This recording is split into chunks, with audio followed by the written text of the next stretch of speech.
Denise Chariesta menangis terpisah dengan bayinya. Denise Chariesta menangis setelah melahirkan anak pertamanya. Bahkan Denise Chariesta juga mengaku stres setelah anaknya lahir. Usut punya usut, kesedihan tersebut karena tubuh bayi Denise Chariesta menguning lantaran zat bilirubin yang masih tinggi. Baby DC bilirubinnya belum turun masih kuning. Emoji menangis, tulis Denise Chariesta di Instagram dikutip Rabu, tanggal 15 November tahun 2023. Kondisi sang anak pun membuat Denise Chariesta stres.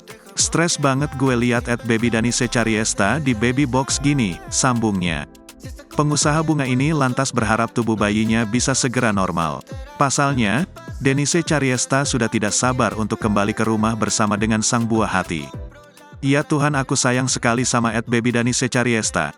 Tolong jauhkan dia dari segala macam penyakit dan berikan baby DC kesembuhan hari ini agar kami dapat cepat pulang dan bobo bersama kembali. Berikan kami kesehatan agar saya cepat dapat bekerja aktivitas normal. Amin, tambah Denise.